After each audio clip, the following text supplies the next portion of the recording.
ನಮಸ್ಕಾರ. ಜ್ಞಾನ ಮತ್ತು ವಿಜ್ಞಾನದ ಸಂಗಮವೇ ಈ ನಿಮ್ಮ ಆಯುಷ್ಮಾನ್ ಭವ ಕಾರ್ಯಕ್ರಮ. ಒತ್ತಡದ ಈ ಬದುಕಿನಲ್ಲಿ ಆರೋಗ್ಯವಂತ ಕ್ರಿಯಾಶೀಲ ಜೀವನ ನಡೆಸೋದು ನಿಜಕ್ಕೂ ಸವಾಲು. ವಿವಿಧ ಆರೋಗ್ಯ ಸಮಸ್ಯೆಗಳ ಬಗ್ಗೆ, ಆರೋಗ್ಯ ರಕ್ಷಣೆಯ ಬಗ್ಗೆ ಕಾರ್ಯಕ್ರಮದಲ್ಲಿ ತಜ್ಞ ವೈದ್ಯರು ಸಲಹೆ ಸೂಚನೆಗಳನ್ನು ನೀಡುತ್ತಾರೆ. ನೀವು ನಿಮ್ಮ ಮನೆಯಲ್ಲಿಯೇ ಕುಳಿತು ನಿಮ್ಮ ಸಮಸ್ಯೆಗಳಿಗೆ ಪರಿಹಾರವನ್ನು ಕಂಡುಕೊಳ್ಳಬಹುದು. ಇದು ಏಷ್ಯಾನೆಟ್ ಸುವರ್ಣ ನ್ಯೂಸ್ನ ವಿಶೇಷ. ನಾನು ಅಮೃತವರ್ಷಿಣಿ. ಕಿಡ್ನಿ ಸ್ಟೋನ್ಸ್ ಯಾರಲ್ಲಾಗತ್ತೆ, ಯಾಕೆ ಆಗ್ತಾ ಇದೆ? ಇತ್ತೀಚಿನ ದಿನಗಳಲ್ಲಿ ಕಿಡ್ನಿ ಸ್ಟೋನ್ಸ್ ಅನ್ನೋದು ಹೆಚ್ಚಾಗಿ ಆಗ್ತಾ ಇದೆ. ಇದಕ್ಕಿರುವಂತಹ ಟ್ರೀಟ್ಮೆಂಟ್ ಆಪ್ಷನ್ಸ್ ಏನು? ಆ್ಯಂಡ್ ಕಿಡ್ನಿ ಸ್ಟೋನ್ಸ್ ಒಬ್ರಿಗೆ ಆಗತ್ತೆ ಅಂತಂದರೆ ಅದರ ಸೈನ್ಸ್ ಆ್ಯಂಡ್ ಸಿಂಪ್ಟಮ್ಸ್ ಏನಿರುತ್ತೆ? ಇದೆಲ್ಲವನ್ನು ತಿಳಿಸ್ಲಿಕ್ಕೆ ಇವತ್ತಿನ ಕಾರ್ಯಕ್ರಮದಲ್ಲಿ ನಮ್ಮೊಟ್ಟಿಗೆ ವಾಸವಿ ಆಸ್ಪತ್ರೆಯಿಂದ senior consultant urologist, kidney transplant and robotic urologist doctor Ramesh Hanumegowda ಅವರಿದ್ದಾರೆ. ಮೊದಲಿಗೆ ಅವರನ್ನ ಕಾರ್ಯಕ್ರಮಕ್ಕೆ ಸ್ವಾಗತಿಸಿಕೊಳ್ಳೋಣ. ಡಾಕ್ಟರ್ ನಮಸ್ತೆ, ಕಾರ್ಯಕ್ರಮಕ್ಕೆ ಸ್ವಾಗತ ತಮಗೆ.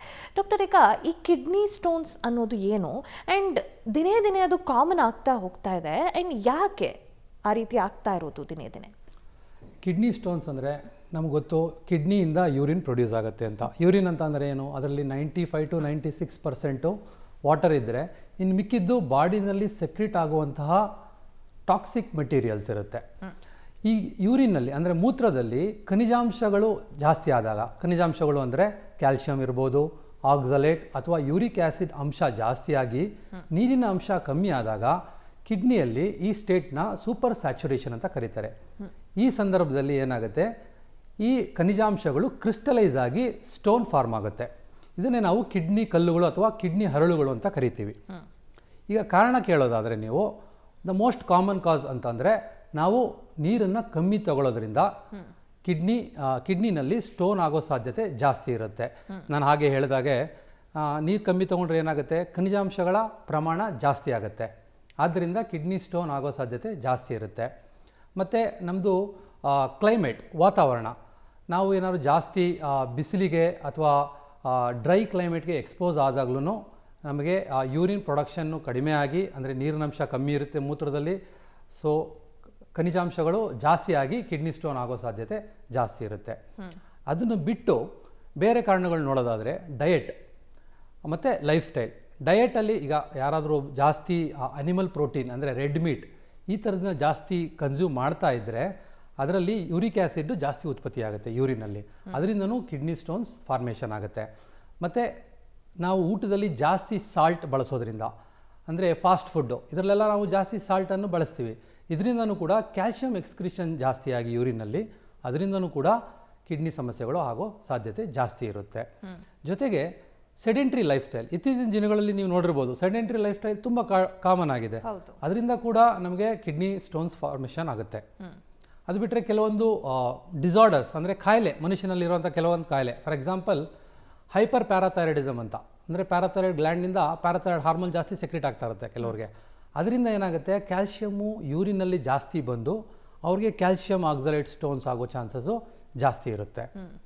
ಅದೇ ರೀತಿ ಒಬೆಸಿಟಿ, ಬೊಜ್ಜು ಅಂತ ಏನು ಹೇಳ್ತೀವಿ, ಅವ್ರಿಗೂ ಕೂಡ ಮೆಟಬಾಲಿಕ್ ಸಿಂಡ್ರೋಮ್ ಅನ್ನೋ ಕಾಯಿಲೆ ಇರುತ್ತೆ, ಅವ್ರಿಗೂ ಕೂಡ ಸ್ಟೋನ್ ಆಗೋ ಚಾನ್ಸಸ್ಸು ಜಾಸ್ತಿ ಇರುತ್ತೆ. ಸೊ ಇವೆಲ್ಲ ಒಂದಷ್ಟು ಕಾರಣಗಳು. ಕೆಲವರಿಗೆ ಒಂದಕ್ಕಿಂತ ಜಾಸ್ತಿ ಕಾರಣ ಇರುತ್ತೆ ಸ್ಟೋನ್ ಫಾರ್ಮ್ ಆಗೋಕ್ಕೋಸ್ಕರ. ಓಕೆ. ಸೊ ಡಾಕ್ಟರ್, ಈಗ ಈ ಕಿಡ್ನಿ ಸ್ಟೋನ್ಸ್ ಅಂದಾಕ್ಷಣ ಎಷ್ಟೋ ಜನ ನಾವು ಅಂದ್ಕೊಳ್ಳೋದು ಹೆಚ್ಚಾಗಿ ಪುರುಷರಲ್ಲೇ ಆಗೋದು, ಮಹಿಳೆಯರಲ್ಲಿ ಕಮ್ಮಿ ಅಂತ. So is it true? ಪುರುಷರಲ್ಲೇ ಹೆಚ್ಚಾಗಿ ಆಗುತ್ತಾ? ಆ ರೀತಿ ಇದ್ದರೆ ಕಾರಣಗಳು ಏನು doctor? As per the literature, ಅಂಕಿಅಂಶಗಳು ನೋಡಿದ್ರೆ ಹೌದು, ಪುರುಷರಲ್ಲಿ 2 ರಿಂದ 3 ಪಟ್ಟು ಜಾಸ್ತಿ ಇತ್ತು. ಬಟ್ ಬರ್ತಾ ಬರ್ತಾ ಈ ಒಂದು ಡಿಫರೆನ್ಸ್ ಇದೆಯಲ್ಲ, ಗ್ಯಾಪ್, ಅದು ಕಡಿಮೆ ಆಗ್ತಾ ಇದೆ. ಏನಕ್ಕೆ ಪುರುಷರಲ್ಲಿ ಕಿಡ್ನಿ ಸ್ಟೋನ್ಸ್ ಜಾಸ್ತಿ ಇದೆ ಅಂತಂದರೆ, ಒಂದು ಹಾರ್ಮೋನಲ್ ಇನ್ಫ್ಲೂಯೆನ್ಸ್. ಇನ್ ಫೀಮೇಲ್ಸ್ ಏನಾಗುತ್ತೆ, ಈಸ್ಟ್ರೋಜನ್ ಅನ್ನೋ ಹಾರ್ಮೋನು ಜಾಸ್ತಿ ಇರುತ್ತೆ. ಅದರಿಂದ ಅದು ಕ್ಯಾಲ್ಶಿಯಂ ಮತ್ತು ಆಕ್ಸಲೇಟ್ ಸೆಕ್ರೀಟ್ ಆಗೋದು ಯೂರಿನ್ಗೆ ಕಡಿಮೆ ಮಾಡುತ್ತೆ. There by it reduces stone formation. ಅದೇ ರೀತಿ ಮೇಲ್ಸಲ್ಲಿ ಟೆಸ್ಟೆಸ್ಟ್ರಾನ್ ಹಾರ್ಮೋನ್ ಜಾಸ್ತಿ ಇರುತ್ತೆ. ಅದರಿಂದ it is been link to more production of oxalate in the liver. So ಅದರಿಂದ ನಾವು ಮೇಲ್ಸಲ್ಲಿ ಸ್ವಲ್ಪ ಕಿಡ್ನಿ ಸ್ಟೋನ್ಸ್ ಇನ್ಸಿಡೆನ್ಸ್ ಜಾಸ್ತಿ ಇರುತ್ತೆ, 2 ರಿಂದ 3 ಪಟ್ಟು. ಆಮೇಲೆ ಲೈಫ್ ಸ್ಟೈಲ್ ತೊಗೊಂಡ್ರೆ ನಮಗೆ ಜಾಸ್ತಿ ಗಂಡಸರು ಜಾಸ್ತಿ ನಾನ್ ವೆಜ್ ತಿನ್ನೋದಾಗಿರ್ಬೋದು, ಕೆಲಸದ ಒತ್ತಡದ ಮೇಲೆ ನೀರು ಕಡಿಮೆ ಕುಡಿಯೋದಾಗಿರ್ಬೋದು, ಅಥವಾ ಹಾಟ್ ಆ್ಯಂಡ್ ಡ್ರೈ ಕ್ಲೈಮೇಟ್ಗೆ ಎಕ್ಸ್ಪೋಸ್ ಆಗಿರ್ಬೋದು. ಮಹಿಳೆಯರಿಗೆ ಕಂಪೇರ್ ಮಾಡಿದ್ರೆ ಪುರುಷರಲ್ಲಿ ಸ್ವಲ್ಪ ಜಾಸ್ತಿ. ಆದ್ದರಿಂದ ಇವೆಲ್ಲ ಒಂದು ಅಂಕಿಅಂಶಗಳನ್ನು ತೊಗೊಂಡ್ರೆ this may be the cause for increased incidence, ಅಂದರೆ ಜಾಸ್ತಿ ಆಗೋದು. ಕಂಪೇರ್ ಟು ಮಹಿಳೆಯರಿಗೆ. ಡಾಕ್ಟರ್, ಈಗ ಈ ಕಿಡ್ನಿ ಸ್ಟೋನ್ಸ್ ಒಬ್ಬ ಮನುಷ್ಯನಿಗೆ ಆಗುತ್ತೆ ಅಂತಂದರೆ ಸೈನ್ಸ್ ಆ್ಯಂಡ್ ಸಿಂಪ್ಟಮ್ಸ್ ಏನಿರಬಹುದು ಅಂತ, ಬಿಕಾಸ್ ಅರ್ಲಿ ಸ್ಟೇಜಸಲ್ಲೇ we can find out kidney ಸ್ಟೋನ್ಸ್ದೇ ಸೈನ್ಸ್ ಆ್ಯಂಡ್ ಸಿಂಪ್ಟಮ್ಸ್ ಅಂತ. ಯಾವ ರೀತಿ ಸೈನ್ಸ್ ಆ್ಯಂಡ್ ಸಿಂಪ್ಟಮ್ಸ್ನ we should rule out and never ignore? Kidney stones ಇದ್ದಾಗ ಪ್ರಮುಖವಾದ ಸಿಂಪ್ಟಮ್ ಏನಪ್ಪ ಅಂತಂದರೆ ಕಿಬ್ಬೊಟ್ಟೆನಲ್ಲಿ ಪೇಯ್ನ್ ಬರೋದು. ಈ ಕಿಬ್ಬೊಟ್ಟೆ ಪೇಯ್ನು ಸಮ್ಟೈಮ್ಸ್ ಏನಾಗುತ್ತೆ, ಬ್ಯಾಕ್ ಸೈಡ್ ಬೆನ್ನಿಗೆ ರೇಡಿಯೇಟ್ ಆಗ್ಬೋದು, ಅಥವಾ ಕೆಳಗಡೆ ಲೋವರ್ ಅಬ್ಡಮನ್ ಕೂಡ ರೇಡಿಯೇಟ್ ಆಗ್ಬೋದು. ಇದು ಒಂದು ಪ್ರಮುಖವಾದ ಸೂಚನೆ ನಮಗೆ. ಇದಲ್ಲದೇ ನಮಗೆ ಸಮ್ಟೈಮ್ಸ್ ಏನಾಗುತ್ತೆ, ಯೂರಿನರಿ ಸಿಂಪ್ಟಮ್ಸ್ ಅಂತ ಬರುತ್ತೆ. ಅಂದರೆ ಮೂತ್ರ ಹೋಗಬೇಕಾದ್ರೆ ಉರಿ ಆಗಬಹುದು, ಪದೇ ಪದೇ ಮೂತ್ರಕ್ಕೆ ಹೋಗಬೇಕು ಅಂತ ಅರ್ಜೆನ್ಸಿ ಆಗ್ಬೋದು, ಅಥವಾ ಫ್ರೀಕ್ವೆನ್ಸಿ ಇನ್ಕ್ರೀಸ್ ಆಗ್ಬೋದು, ಅಥವಾ ಕೆಲವೊಂದು ಸತಿ ಮೂತ್ರದಲ್ಲಿ ರಕ್ತ ಬರ್ಬೋದು, ಅಥವಾ ರಕ್ತಸಿಕ್ತ ಮೂತ್ರ ಅಂತ ಕರಿತೀವಿ. ಇದೆಲ್ಲ ಕಿಡ್ನಿ ಸ್ಟೋನ್ಸ್ ಇದ್ದಾಗ ಆಗುವಂತಹ ಸಿಂಪ್ಟಮ್ಸು. ಸಮ್ಟೈಮ್ಸ್ ಏನಾಗುತ್ತೆ, ಕಿಡ್ನಿ ಸ್ಟೋನ್ಸು ಕಿಡ್ನಿ ಒಳಗಡೆ ಇದ್ದು ಅದು ಅಬ್ಸ್ಟ್ರಕ್ಷನ್ ಕಾಸ್ ಮಾಡಿಲ್ಲ ಅಂದರೆ ಆವಾಗ ನಮಗೆ ಯಾವುದೇ ರೀತಿ ಸಿಂಪ್ಟಮ್ಸು ಗೊತ್ತಾಗಲ್ಲ. ಆವಾಗ ನಾವು ಇದ್ರ ಬಗ್ಗೆ ತಿಳ್ಕೊಬೇಕು ಅಂತಂದರೆ ನಾವು ರೆಗ್ಯುಲರ್ ಹೆಲ್ತ್ ಚೆಕಪ್ ಮಾಡಿ ಅಲ್ಟ್ರಾಸೌಂಡ್ ಮಾಡಿದಾಗ ವಿ ಕ್ಯಾನ್ ಡಿಟೆಕ್ಟ್.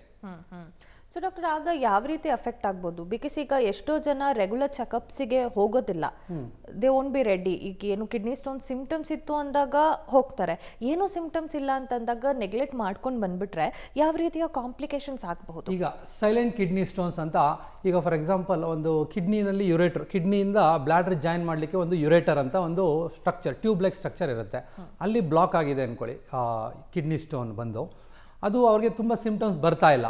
ಅದೇನಾಗುತ್ತೆ, ಅದರಿಂದ ಗ್ರ್ಯಾಜುವಲಿ ಆ ಕಿಡ್ನಿ ದಪ್ಪ ಆಗ್ತಾ ಆಗ್ತಾ ಕೆಲಸ ಮಾಡುವಂಥ ಪಾರ್ಟ್ ಸಣ್ಣ ಆಗ್ತಾ ಹೋಗುತ್ತೆ. ದಿಸ್ ಇಸ್ ಕಾಲ್ಡ್ ಹೈಡ್ರೋನೆಫ್ರೋಸಿಸ್ ಅಂತ. ಇದರಿಂದ ಸ್ಲೋ ಆಗಿ ಆ ಕಡೆ ಕಿಡ್ನಿ ಅದ್ರ ಕೆಲಸನ ಕಳ್ಕೊಬೋದು. ಆದ್ದರಿಂದ ರೆಗ್ಯುಲರ್ ಹೆಲ್ತ್ ಚೆಕಪ್ ಮಾಡೋದು, ಅಥವಾ ಸ್ವಲ್ಪ ಸಣ್ಣ ಸಿಂಪ್ಟಮ್ಸ್ ಬಂದ ತಕ್ಷಣ ನಿಮ್ಮ ಯೂರಾಲಜಿಸ್ಟ್ ಅವ್ರನ್ನ ಮೀಟ್ ಮಾಡಿ ಸೂಕ್ತ ಸಲಹೆ ತಗೊಳ್ಳೋದು ಬಹಳ important, to prevent the functioning of that damage ಆಗೋದನ್ನ ಪ್ರಿವೆಂಟ್ ಮಾಡೋಕ್ಕೋಸ್ಕರ. ಡಾಕ್ಟರ್, ಕಿಡ್ನಿ ಸ್ಟೋನ್ಸ್ ಅಲ್ಲೂ ಏನಾದರೂ ಡಿಫ್ರೆಂಟ್ ಟೈಪ್ಸ್ ಅಂತ ಇರುತ್ತೆ, ಇದ್ರೆ ಯಾವ ಟೈಪ್ಸ್ ಆಗಿರುತ್ತೆ, ಆ್ಯಂಡ್ ಒಂದರಿಂದ ಇನ್ನೊಂದಕ್ಕೆ ಏನು ಡಿಫ್ರೆನ್ಸ್ ಇರುತ್ತೆ? ಈಗ ನಾವು ಕಿಡ್ನಿ ಸ್ಟೋನ್ಸಲ್ಲಿ most common type of kidney stones ಅಂದರೆ ಅದು ಕ್ಯಾಲ್ಶಿಯಂ ಆಕ್ಸಲೇಟಿಂದ ಮಾಡಲ್ಪಟ್ಟಿರುತ್ತೆ. ಇದು 75% ಇದು ಕ್ಯಾಲ್ಶಿಯಂ ಆಕ್ಸಲೇಟ್ ಸ್ಟೋನ್ಸ್ ಇರುತ್ತೆ. ಇದನ್ನು ಬಿಟ್ಟರೆ ನೆಕ್ಸ್ಟು ಮೋಸ್ಟ್ ಕಾಮನ್ ಯಾವುದಪ್ಪ ಅಂತಂದರೆ ಯೂರಿಕ್ ಆ್ಯಸಿಡ್ ಸ್ಟೋನ್ಸು. ಅಂದರೆ ಯೂರಿನಲ್ಲಿ ಯೂರಿಕ್ ಆ್ಯಸಿಡ್ ಜಾಸ್ತಿ ಕಂಟೆಂಟ್ ಬಂದಾಗ ಆಗುವಂಥ ಸ್ಟೋನ್ಸು. ಯೂರಿಕ್ ಆ್ಯಸಿಡ್ ಸ್ಟೋನ್ ನಂತರ ನಾವು ಇನ್ಫೆಕ್ಷನ್ ಸ್ಟೋನ್ಸ್ ಅಂತ ನೋಡ್ಬೋದು, ಅಂದರೆ ಸ್ಟ್ರೂವೈಡ್ ಸ್ಟೋನ್ಸ್ ಅಂತ ಕರಿತೀವಿ. ಕೆಲವ್ರಿಗೆ ಪದೇ ಪದೇ ಯೂರಿನರಿ ಟ್ರ್ಯಾಕ್ಟ್ ಇನ್ಫೆಕ್ಷನ್ ಆಗ್ತಾ ಇರುತ್ತೆ, ಇಂಥವರಲ್ಲಿ ಕಾಣಿಸುವಂಥ ಸ್ಟೋನ್ಸ್ ಇದು ಸ್ಟ್ರೂವೈಡ್ ಸ್ಟೋನ್ಸ್ ಅಂತೇವೆ. ಇನ್ನು ಕೆಲವಷ್ಟು ರೇರ್ ಕಂಡೀಷನ್ಸ್ ಅಂದರೆ ಸಿಸ್ಟಿನ್ಯೂರಿಯಾ ಇಂದ ಆಗುವಂಥ ಸಿಸ್ಟಿನ್ ಸ್ಟೋನ್ಗಳು. ಇವು ಒಂದು ವಂಶ ಪಾರಂಪರ್ಯವಾಗಿ ಬರುವಂಥ ಕಾಯಿಲೆ, ಇದು ಸಿಸ್ಟಿನ್ಯೂರಿಯಾ ಅಂತ. ಇದರಿಂದ ಆಗುವಂಥ ಸಮಸ್ಯೆ ಇದು ಸಿಸ್ಟಿನ್ ಸ್ಟೋನ್ಸ್ ಅಂತ. ಟ್ರೀಟ್ಮೆಂಟು, ಸರ್ಜಿಕಲ್ ಟ್ರೀಟ್ಮೆಂಟ್ ಅಂತ ಬಂದಾಗ ಎಲ್ಲ ನಮಗೆ ವ್ಯತ್ಯಾಸ ಆಗೋದಿಲ್ಲ. ಕ್ಯಾಲ್ಶಿಯಂ ಆಕ್ಸಲೇಟ್ ಇದ್ದರೂ ಒಂದೇ, ಯೂರಿಕ್ ಆ್ಯಸಿಡ್ ಇದ್ದರೂ ಅದೇ ಥರ ಸರ್ಜರಿ ಮಾಡ್ತೀವಿ. ಆದರೆ ಮತ್ತೆ ಆಗೋದನ್ನು ಪ್ರಿವೆಂಟ್ ಮಾಡಬೇಕು ಅಂದಾಗ ನಾವು ಐಡೆಂಟಿಫೈ ಮಾಡಬೇಕು ಕಾಸ್, ಏನಕ್ಕೆ ಇವರಿಗೆ ಕಿಡ್ನಿ ಸ್ಟೋನ್ ಆಗಿದೆ. ಇದು ಯೂರಿಕ್ ಆ್ಯಸಿಡ್ ಪ್ರಮಾಣ ಜಾಸ್ತಿ ಇರೋದರಿಂದ ಕಿಡ್ನಿ ಸ್ಟೋನ್ಸ್ ಆಗಿದೆಯಾ, ಅಥವಾ ಸಿಸ್ಟಿನ್ಯೂರಿಯಾಯಿಂದ ಆಗಿದೆಯಾ, ಅಥವಾ ಇವರಿಗೆ ಆಕ್ಸಲೇಟ್ ಜಾಸ್ತಿ ಬರ್ತಾ ಇದೆಯಾ. ಅದರಿಂದ ನಾವು ಅದರಿಂದ ಕಾರಣ ತಿಳಿದುಕೊಂಡ್ರೆ ನಾವು ಕರೆಕ್ಟಾಗಿ ಅದಕ್ಕೆ ಟ್ರೀಟ್ಮೆಂಟ್ ಕೊಡ್ಬೋದು. ಯೂರಿಕ್ ಆ್ಯಸಿಡ್ ಕಮ್ಮಿ ಮಾಡಲಿಕ್ಕೆ ನಮ್ಮ ಹತ್ರ ಮೆಡಿಕೇಷನ್ಸ್ ಉಂಟು, ಅದನ್ನು ಕೊಟ್ಟು ನಾವು ಕಡಿಮೆ ಮಾಡ್ಬೋದು. ಆದ್ದರಿಂದ it is very important to know ಯಾವ್ಯಾವ ಟೈಪ್ ಆಫ್ ಸ್ಟೋನು ಈ ಪೇಷಂಟಲ್ಲಿದೆ ಅಂತ. ಓಕೆ ಡಾಕ್ಟರ್, ಈಗ ಕಿಡ್ನಿ ಸ್ಟೋನ್ಸ್ ಅಂತ ಅಂದಾಗ ಇದು ಕಿಡ್ನಿ ಸ್ಟೋನ್ಸ್ ಆಲ್ವೇಸ್ ಕಮ್ಮಿ ನೀರು ಕುಡಿಯೋದ್ರಿಂದಲೇ ಆಗೋದು ಅಂತ ಹೇಳ್ತಾರೆ. ಸೊ ಅದು ಮಿತ್ತಾ ಟ್ರುತ್ತಾ ಡಾಕ್ಟರ್? ನೀರು ಕಮ್ಮಿ ಕುಡಿಯೋದ್ರಿಂದನೇ ಕಿಡ್ನಿ ಸ್ಟೋನ್ಸ್ ಆಗುತ್ತಾ, ಅಥವಾ ಬೇರೆ ಬೇರೆ ವೇರಿಯಸ್ ರೀಸನ್ಸ್? ತುಂಬ ಕಾರಣ ಇರುತ್ತೆ, ಬಟ್ ನೀರು ಕಡಿಮೆ ಕುಡಿಯೋದು ಸಿಗ್ನಿಫಿಕೆಂಟ್ಲಿ ಒಂದು ರೀಸನ್. ಯಾಕೆಂತಂದರೆ ನಾವು ಇವಾಗ ಕಿಡ್ನಿ ಸ್ಟೋನ್ ಪೇಷಂಟ್ಸ್ ಬರ್ತಾರೆ, ಅವ್ರಿಗೆ ನಾವು ಕಿಡ್ನಿ ಸ್ಟೋನ್ ಸರ್ಜರಿ ಮಾಡಿದ ನಂತರ ನಾವು ಕೆಲವೊಂದು ಸಲಹೆಗಳನ್ನ ಕೊಡ್ತೀವಿ. ಅದರಲ್ಲಿ ಪ್ರಮುಖವಾದ ಸಲಹೆ ಏನಂದರೆ ನೀರು ಜಾಸ್ತಿ ತೊಗೋಬೇಕು ಅಂತ. ಯಾಕೆಂತಂದರೆ ಡಯಟ್ ಮಾಡಿಫಿಕೇಷನ್ ಮತ್ತು ನೀರು ಜಾಸ್ತಿ ತೊಗೊಳೋದ್ರಿಂದನೇ ನಾವು 50% ಮುಂದೆ ಆಗೋ ಸ್ಟೋನ್ಸ್ನ ತಡೆಗಟ್ಬೋದು. ಆದ್ದರಿಂದ ನೀರು ಕಡಿಮೆ ಕುಡಿಯೋದು ಡೆಫಿನೆಟ್ಲಿ ರಿಸ್ಕ್ ಫ್ಯಾಕ್ಟರ್ ಇದಕ್ಕೆ ಕಿಡ್ನಿ ಸ್ಟೋನ್ ಫಾರ್ಮ್ ಆಗೋದಕ್ಕೆ. ಹೌದು. ಡಾಕ್ಟರ್, ಈಗ ಮತ್ತೊಂದಿದೆ, ಪೀಪಲ್ ಏನು ಮಾಡ್ತಾರೆ ಅಂತಂದರೆ like they have heard from others kidney stones ಆಗತ್ತೆ ಅಂತಂದಾಗ ಬಿಯರ್ ಕುಡಿದ್ರೆ ಕಿಡ್ನಿ ಸ್ಟೋನ್ಸ್ ಹೋಗ್ಬಿಡತ್ತೆ, ಹೆಚ್ಚಿಗೆ ಬಿಯರ್ ಕುಡಿಯೋದ್ರಿಂದ ಕಿಡ್ನಿ ಸ್ಟೋನ್ಸ್ ಹೋಗತ್ತೆ ಅನ್ನೋ ಒಂದಷ್ಟು ಮಾತುಗಳಿದೆ. ಸೊ ಇದಕ್ಕೆ ನಾನು ನಿಮ್ಮ ಹತ್ರ ಆನ್ಸರ್ ತಿಳ್ಕೊತೀನಿ. ಇದು ನಾನು ಹೇಳೋದಾದ್ರೆ ಇದು ಮಿತ್ತೆ. ಯಾಕೆಂತಂದ್ರೆ ಕಿಡ್ನಿ ಸ್ಟೋನು ಅದು ಏನಂದ್ರೆ ರೀಸನ್ ಏನಿರ್ಬೋದು ಅಂತಂದ್ರೆ, ಈಗ ಬಿಯರ್ ಕುಡಿದಾಗ ಏನಾಗ್ಬೋದು, ಜಾಸ್ತಿ ಯೂರಿನ್ ಸೆಕ್ರೆಟ್ ಆಗಿ ಸ್ವಲ್ಪ ಡೈಯೂರಸಿಸ್ ತರ ಆಗಿ ಸಣ್ಣ ಕಿಡ್ನಿ ಸ್ಟೋನ್ ಯೂರೇಟ್ರಲ್ಲಿ ಇದ್ರೆ ಅದು ಆಚೆ ಬರೋ ಸಾಧ್ಯತೆ ಇರುತ್ತೆ. ಬಟ್ ಡೆಫಿನೆಟ್ಲಿ ಇದು ಕರೆಕ್ಟ್ ಆದ ಸಲಹೆ ಅಲ್ಲ. ಯಾಕೆಂತಂದ್ರೆ ಬಿಯರ್ ಇಂದ ಏನಾಗುತ್ತೆ, ಆಕ್ಸಲೇಟ್ ಪ್ರಮಾಣ ಜಾಸ್ತಿ ಆಗುತ್ತೆ ಯೂರಿನಲ್ಲಿ. ಇನ್ಫ್ಯಾಕ್ಟ್ ಅದು ಮುಂದೆ ಕಿಡ್ನಿ ಸ್ಟೋನ್ ಆಗಕ್ಕೆ ಕಾರಣ ಆಗುತ್ತೆ. ಆದ್ರಿಂದ ಇದನ್ನ ಯಾರು ಫಾಲೋ ಮಾಡೋದು ಬೇಡ. ಅದ್ರ ಬದಲು ನೀರನ್ನೇ ಜಾಸ್ತಿಯಾಗಿ ಕುಡೀರಿ. ಬಿಯರ್ ಬದಲು ನೀರು ಕುಡೀರಿ, ಅಲ್ಲೇ ಫ್ಲಶ್ ಔಟ್ ಅದರಿಂದನೇ ನ್ಯಾಚುರಲ್ ಡೈಯೂರಿಸಿಸ್ ಆಗಿ ಸೊ ಅದು ಕಿಡ್ನಿ ತಂತಾನೆ ಬರೋ ಸಾಧ್ಯತೆ ಇರುತ್ತೆ. ಸಣ್ಣ ಸ್ಟೋನ್ ಇದ್ದಾಗ ಎಲ್ಲ ಸ್ಟೋನ್ಸು ಬರುತ್ತೆ ಅಂತಲ್ಲ, ಚಿಕ್ಕ ಸ್ಟೋನ್ ಇದ್ದು ಯುರೇಟ್ರು ಅಗಲ ಇದ್ದಾಗ ಅದು ಬರೋ ಸಾಧ್ಯತೆ ಇರುತ್ತೆ. ಡಾಕ್ಟರ್ ಮತ್ತಷ್ಟು ವಿಚಾರಗಳನ್ನು ಕೇಳಿ ತಿಳ್ಕೊತೀನಿ. ಒಂದು ಬ್ರೇಕ್ ತಗೊಂಡು ಬರೋಣ. ಆಯುಷ್ಮಾನ್ ಭವ ಕಾರ್ಯಕ್ರಮ ಮುಂದುವರಿಯುತ್ತೆ ಪುಟ್ಟ ವಿರಾಮದ ಬಳಿಕ.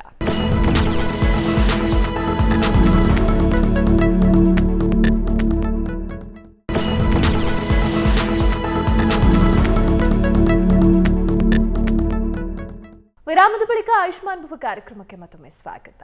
ಡಾಕ್ಟರ್, ಈಗ ಕಿಡ್ನಿ ಸ್ಟೋನ್ಸ್ ಇದೆ ಅಂತ ಲೈಕ್ ಸೈನ್ಸ್ ಅಂಡ್ ಸಿಂಪ್ಟಮ್ಸ್ ಇತ್ತು, ಅಥವಾ ಡಾಕ್ಟರ್ ರೀಚ್ ಆದಾಗ they get to know kidney stones ಆಗಿರಬಹುದು ಅಂತ ಇದ್ದಾಗ, what are the diagnostic measures? Kidney ಸ್ಟೋನ್ನ ಡಯಾಗ್ನೋಸ್ ಮಾಡೋಕ್ಕೆ ಫಸ್ಟ್ ನಾವು ಏನು ಮಾಡ್ತೀವಿ, ಅಲ್ಟ್ರಾಸೌಂಡ್ ಅಂತ ಮಾಡ್ತೀವಿ.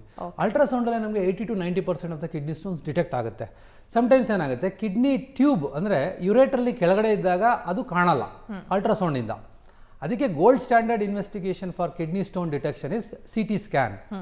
CT ಸ್ಕ್ಯಾನ್ ಮಾಡಿದಾಗ ನಮಗೆ 99% ಆಫ್ ದ ಟೈಮ್ಸ್ ನಾವು ಕಿಡ್ನಿ ಸ್ಟೋನ್ನ ಐಡೆಂಟಿಫೈ ಮಾಡ್ಬೋದು. ಆ್ಯಂಡ್ ಆಲ್ಸೋ ಆ CT ಸ್ಕ್ಯಾನ್ ಮಾಡೋದ್ರಿಂದ ನಾವು ವೆದರ್ ಈ ಸ್ಟೋನ್ನ ಕನ್ಸರ್ವೇಟಿವ್ ಮಾಡಿ ವಿತೌಟ್ ಸರ್ಜರಿ ಏನಾದರೂ ಟ್ರೀಟ್ ಮಾಡ್ಬೋದಾ ಅಥವಾ ಸರ್ಜರಿ ಬೇಕೇ ಬೇಕಾ ಅಂತ ಕೆಲವು ಮಾಹಿತಿಗಳು ಸಿಗುತ್ತೆ. ಆದ್ದರಿಂದ CT ಸ್ಕ್ಯಾನ್ನ ನಾವು ಗೋಲ್ಡ್ ಸ್ಟ್ಯಾಂಡರ್ಡ್ ಅಂತ ನಾವು ಪರಿಗಣಿಸ್ತೀವಿ for detection and management of kidney stones. Okay doctor, ಇನ್ನು ಕಮಿಂಗ್ ಟು ಟ್ರೀಟ್ಮೆಂಟ್, ನೀವು ಎಲ್ಲ ಟೆಸ್ಟ್ಗಳು ಆದಮೇಲೆ ರಿಪೋರ್ಟ್ಸ್ ಬಂದ ಮೇಲೆ ಸೊ ಯಾವ ರೀತಿ ಟ್ರೀಟ್ಮೆಂಟ್ ಪ್ಲ್ಯಾನ್ ಆಗುತ್ತೆ ಪೇಷಂಟ್ಸಿಗೆ? ಫಸ್ಟ್ ಮೆಡಿಕೇಶನ್ಸಲ್ಲೇ ಟ್ರೀಟ್ ಮಾಡೋದಾದರೆ ಅದರಲ್ಲೂ ಕೂಡ ಸ್ಟೇಜಿಂಗ್ ಅಂತ ಏನಾದರೂ ನೀವು ಮಾಡ್ತೀರಾ? And what is it? Staging ಅಲ್ಲ, ನಾವೊಂದು ಕೆಲವೊಂದು ಬ್ಲಡ್ ಇನ್ವೆಸ್ಟಿಗೇಷನ್ಸ್ ಮಾಡಿಸ್ಕೋತೀವಿ, ಮತ್ತು CT ಸ್ಕ್ಯಾನ್ ಫೈಂಡಿಂಗ್ಸ್ ಎಲ್ಲ ನಾವು ಅಬ್ಸರ್ವ್ ಮಾಡ್ತೀವಿ. ಈಗ CT ಸ್ಕ್ಯಾನಲ್ಲಿ ಸ್ಟೋನ್ ಸೈಜ್ ಭಾಳ ಚಿಕ್ಕದಿದೆ, ಸ್ಪೈಕಿನೆಸ್ ಇಲ್ಲ, ಮತ್ತು ಪೇಷಂಟ್ಗೆ ಇನ್ಫೆಕ್ಷನ್ ಎವಿಡೆನ್ಸ್ ಇಲ್ಲ. ಈಗ ನಾವು ಕಂಪ್ಲೀಟ್ ಬ್ಲಡ್ ಕೌಂಟ್ ಅಂತ ಮಾಡ್ತೀವಿ, ಕಿಡ್ನಿ ಫಂಕ್ಷನ್ ಟೆಸ್ಟ್ ಅಂತ ಮಾಡ್ತೀವಿ, ಮತ್ತು ಯೂರಿನ್ ರೊಟೀನು ಕಲ್ಚರ್ ಅಂತೆಲ್ಲ ಮಾಡ್ತೀವಿ. ಇದರಲ್ಲಿ ಕಿಡ್ನಿ ಸ್ಟೋನ್ ಜೊತೆಗೆ ಇನ್ಫೆಕ್ಷನ್ ಇಲ್ಲ ಅಂತ ಗೊತ್ತಾಗಿ, ಮತ್ತು ಕಿಡ್ನಿ ಸ್ಟೋನ್ ಸೈಜ್ ಚಿಕ್ಕದಿದೆ, ಮತ್ತು ಕಿಡ್ನಿ ಸ್ಟೋನ್ ಟ್ಯೂಬಿಂದ ಕೆಳಗಡೆ ಮಟ್ಟಕ್ಕೆ ಬಂದಿದೆ ಅಂತ, ಮತ್ತು CT ಸ್ಕ್ಯಾನಲ್ಲಿ ಅಬ್ಸ್ಟ್ರಕ್ಟಿವ್ ಎಫೆಕ್ಟ್ಸ್ ಅಷ್ಟು ಇಲ್ಲ ಅಂದಾಗ ನಾವು ಟ್ರಯಲ್ ಆಫ್ ಕನ್ಸರ್ವೇಟಿವ್ ಮ್ಯಾನೇಜ್ಮೆಂಟ್ ಅಂತ ಮಾಡ್ತೀವಿ. ಇನ್ ವಿಚ್ ಏನು ಮಾಡ್ತೀವಿ ಅಂತಂದರೆ, ಕೆಲವು ಮೆಡಿಕಲ್ ಎಕ್ಸ್ಪಲ್ಸಿವ್ ಥೆರಪಿ ಅಂತ ಮೆಡಿಸಿನ್ಸ್ ಕೊಡ್ತೀವಿ, ಮತ್ತು ಅವ್ರಿಗೆ ನೀರನ್ನ ಚೆನ್ನಾಗಿ ತಗೊಳ್ಳಿ ಅಂತ ಹೇಳ್ತೀವಿ. ಈ ಥರ ಒಂದು 50 to 60% ಆಫ್ ದ ಟೈಮ್ಸ್ ಏನಾಗುತ್ತೆ, ಈ ಥರ ಕನ್ಸರ್ವೇಟಿವ್ ಮ್ಯಾನೇಜ್ಮೆಂಟಲ್ಲೇ ಕಿಡ್ನಿ ಸ್ಟೋನ್ ಆಚೆ ಬರೋ ಸಾಧ್ಯತೆ ಇರುತ್ತೆ. ಮತ್ತು ಡಯಟ್ ಮಾಡಿಫಿಕೇಷನ್ ನಾನು ಮುಂದೆ ಹೇಳ್ತೀನಿ, ಅದೆಲ್ಲ ಮಾಡೋದ್ರಿಂದ ನಮಗೆ ಒಂದು 50 to 60% of the times small stones ಆಚೆ ಬರೋ ಸಾಧ್ಯತೆ ಇರುತ್ತೆ. ದೊಡ್ಡ ಸ್ಟೋನ್ಸು ಅಥವಾ ಅಸೋಸಿಯೇಟೆಡ್ ಇನ್ಫೆಕ್ಷನ್ನು ತುಂಬ ಅಬ್ಸ್ಟ್ರಕ್ಷನ್ ಇದ್ದಾಗ ನಾವು ವೆಯ್ಟ್ ಮಾಡೋಕ್ಕೆ ಹೋಗಲ್ಲ. ಆವಾಗ ನಾವು ಇಮಿಡಿಯೇಟಾಗೆ ಅಬ್ಸ್ಟ್ರಕ್ಷನ್ನ ರಿಲೀವ್ ಮಾಡಬೇಕಾಗಿರುತ್ತೆ. ಅದಕ್ಕೆ ನಾವು ಎಂಡೋಸ್ಕೋಪಿಕ್ ಸರ್ಜರಿ ಮಾಡಿ ಲೇಸರಲ್ಲಿ ಬ್ಲಾಸ್ಟ್ ಮಾಡಿ ಅಬ್ಸ್ಟ್ರಕ್ಷನ್ನ ರಿಲೀವ್ ಮಾಡಿಬಿಡ್ತೀವಿ, ಕಿಡ್ನಿನ ಪೌಡರ್ ಮಾಡಿಬಿಡ್ತೀವಿ. ಓಕೆ, ಸೊ ಸರ್ಜರಿ ಅಂತ ಬಂದಾಗ ಡಾಕ್ಟರ್, ಸರ್ಜರಿಲಿ ಕೂಡ ಟೈಪ್ಸ್ ಇದೆಯಾ? ಲೈಕ್ ಯಾವ ಸರ್ಜರಿ ಈ ಪೇಷಂಟಿಗೆ ಸೂಕ್ತ ಅದೇ ಟೈಪ್ ಆಫ್ ಸರ್ಜರಿನ ಪರ್ಫಾರ್ಮ್ ಮಾಡ್ತೀರಾ, ಆರ್ ಲೈಕ್ ಇಷ್ಟೇ ಇದು ಒಂದೇ ಸರ್ಜರಿ ಇರೋದು ಅಂತ ಇದೆ? ಇಲ್ಲ, ನಮಗೆ ಕಿಡ್ನಿ ಸ್ಟೋನ್ಸ್ನ ನಾವು ಡಯಾಗ್ನೋಸ್ ಮಾಡಿದಾಗ ಆಸ್ ಐ ಟೋಲ್ಡ್, ಈಗ CT ಸ್ಕ್ಯಾನ್ ಮಾಡಿ ನಾವು ಡಯಾಗ್ನೋಸ್ ಮಾಡ್ತೀವಿ. ಈಗ kidney stone location, size, hardness, ಇದ್ರ ಮೇಲೆ ನಾವು ಯಾವ ಸರ್ಜರಿ ಇವ್ರಿಗೆ ಸೂಕ್ತ ಅಂತ ಡಿಸೈಡ್ ಮಾಡ್ತೀವಿ.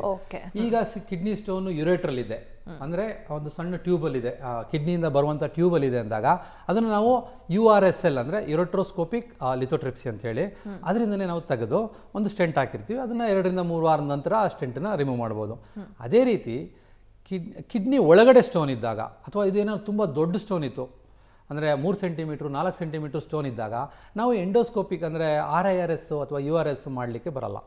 ಆವಾಗ ನಾವು PCNL ಅಂತ ಪರ್ಕ್ಯುಟೇನಿಯಸ್ ನೆಫ್ರೋಲಿಥಾಟಮಿ ಅಂತ ಹೇಳಿ ಬ್ಯಾಕ್ ಸೈಡಿಂದ ಒಂದು ಸಣ್ಣ ರಂಧ್ರವನ್ನು ಮಾಡಿ ಅಲ್ಲಿಂದ ನಾವು ಕಿಡ್ನಿ ಸ್ಟೋನ್ನ ಆಕ್ಸೆಸ್ ಮಾಡಿ ಅದನ್ನು ಫ್ರಾಗ್ಮೆಂಟ್ ಮಾಡಿ ನಾವು ಅದನ್ನು ರಿಮೂವ್ ಮಾಡ್ತೀವಿ. ಇದನ್ನು ನಾವು ಪರ್ಕ್ಯೂಟೇನಿಯಸ್ ನೆಫ್ರೋಲಿಥಾಟಮಿ ಅಂತ ಕರಿತೀವಿ. ಈಗ ಅದೇ ರೀತಿ ಕಿಡ್ನಿ ಸ್ಟೋನಲ್ಲಿ 1 ಸೆಂಟಿಮೀಟ್ರು 2 ಸೆಂಟಿಮೀಟ್ರ್ ಸ್ಟೋನ್ ಇದ್ದಾಗ ಅದಕ್ಕೆ ನಾವು RIRS ಅಂತ, ಇವಾಗ ಅದು ಹೊಸದಾಗಿ ಬಂದಿರುವಂಥ ಟೆಕ್ನಾಲಜಿ. ಅದರಲ್ಲಿ ನಾವು ಫ್ಲೆಕ್ಸಿಬಲ್ ಸ್ಕೋಪ್ ಅನ್ನೋದನ್ನ ಯೂಸ್ ಮಾಡಿ ಕಿಡ್ನಿ ಒಳಗಡೆ ನ್ಯಾಚುರಲ್ ಆರಿಫೈಸಿಂದ ಕಿಡ್ನಿ ಒಳಗಡೆ ಹೋಗಿ ಲೇಸರ್ ಯೂಸ್ ಮಾಡಿ ಅದನ್ನು ಬ್ಲಾಸ್ಟ್ ಮಾಡ್ತೀವಿ, ಕಂಪ್ಲೀಟ್ ಪೌಡರ್ ಮಾಡಿ ಆಮೇಲೆ ಸ್ಟೆಂಟ್ ಅಂತ ಯೂಸ್ ಮಾಡ್ತೀವಿ, ಸ್ಟೆಂಟ್ ಅಂತ ಹಾಕ್ತೀವಿ ಯೂರೆಟ್ರಲ್ಲಿ. ಅದನ್ನು 2 to 3 ವೀಕ್ಸ್ ನಂತರ ಅದನ್ನು ತೆಗೆದುಬಿಡ್ಬೋದು. ಅದರಲ್ಲಿ ನಾವು ಏನು ಇನ್ಸಿಷನ್ ಮಾಡೋ ಅವಶ್ಯಕತೆನೇ ಇರಲ್ಲ.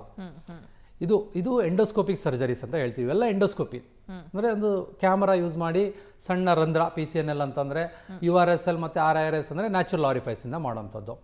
ಸಮ್ಟೈಮ್ಸ್ ಏನಾಗುತ್ತೆ, ಯೂರೇಟ್ರಲ್ಲೇ ದೊಡ್ಡ ಸ್ಟೋನ್ ಇತ್ತು ಅಂದರೆ 2.5 ಸೆಂಟಿಮೀಟರ್ ಇರ್ಬೋದು, 3 ಸೆಂಟಿಮೀಟರ್ ಯೂರೇಟ್ರಲ್ಲಿದೆ, ಆವಾಗ ನಾವು ಎಂಡೋಸ್ಕೋಪಿ ಮಾಡ್ಬೋದು. ಆದರೆ ಏನಾಗುತ್ತೆ, ಸಮ್ಟೈಮ್ಸ್ ಪ್ರೊಸೀಜರ್ ಜಾಸ್ತಿ ಟೈಮ್ ತೊಗೊಳುತ್ತೆ. ಅದರಿಂದ ಯೂರೇಟ್ರನ್ ಕಾಂಪ್ಲಿಕೇಶನ್ಸ್ ಅಂದರೆ ಸ್ಟ್ರಿಕ್ಚರು ಈ ಥರ ಎಲ್ಲ ಆಗೋ ಸಾಧ್ಯತೆ ಇರುತ್ತೆ. ಅಂಥವ್ರಿಗೆ ನಾವು ಈಗ ಮೋಸ್ಟ್ ಮಾಡರ್ನ್ ಟೆಕ್ನಿಕ್ಸ್ ಅಂತ ಬಂದು ಏನು ಯೂರೆಟ್ರೋಲಿಥಾಟಮಿ ಅಂತ ಮಾಡ್ಬೋದು. ಅಂದರೆ ಡೈರೆಕ್ಟಾಗಿ ನಾವು ರೋಬೋಟಿಕ್ ಅಥವಾ ಲ್ಯಾಪ್ರೋಸ್ಕೋಪಿಕ್ ಸಹಾಯದಿಂದ ಡೈರೆಕ್ಟಾಗಿ ನಾವು ಯೂರೇಟ್ರ್ ಮೇಲೆ ಇನ್ಸಿಷನ್ ಮಾಡಿ ಆ ಸ್ಟೋನ್ನ as it is intact break ಮಾಡದೇನೆ ನಾವು ತೆಗಿಬೋದು. ಸೊ ಅದು ನಾವು ರೋಬೋಟ್ ಸಹಾಯದಿಂದ ಕೂಡ ಮಾಡ್ಬೋದು. ರೋಬೋಟ್ ಭಾಳ ಯೂಸ್ಫುಲ್ ಈ ಥರ ಸರ್ಜರಿ ಮಾಡಲಿಕ್ಕೆ. ಅದೇ ರೀತಿ ಕಿಡ್ನಿನಲ್ಲಿ ತುಂಬ ದೊಡ್ಡ ಸ್ಟೋನ್ ಇದ್ದರೆ ರೋಬೋಟಿಕ್ ಪೈಲೋಲಿಥಾಟಮಿ ಅಥವಾ ಲ್ಯಾಪ್ರೋಸ್ಕೋಪಿಕ್ ಪೈಲೋಲಿಥಾಟಮಿ ಅಂತ ಕೂಡ ಮಾಡ್ಬೋದು. ಸಾಮಾನ್ಯವಾಗಿ ಓಪನ್ ಸರ್ಜರಿ ನಮ್ಮ ಕಿಡ್ನಿ ಸ್ಟೋನ್ಸ್ ಸರ್ಜರಿನಲ್ಲಿ ಭಾಳ ವಿರಳ, ಲೆಸ್ ದ್ಯಾನ್ 1% ಅಂತಾನೆ ಹೇಳ್ಬೋದು ಮೇಡಮ್. ಎಸ್ ಡಾಕ್ಟರ್, ಇನ್ನು ಮತ್ತಷ್ಟು ವಿಚಾರವನ್ನು ಕೇಳಿ ತಿಳ್ಕೊತೀನಿ. ಮತ್ತೊಂದು ಬ್ರೇಕ್ ತೊಗೊಂಡು ಬರೋಣ. ಆಯುಷ್ಮಾನ್ ಭವ ಕಾರ್ಯಕ್ರಮ ಮುಂದುವರಿಯುತ್ತೆ ಮತ್ತೊಂದು ಪುಟ್ಟ ವಿರಾಮದ ಬಳಿಕ.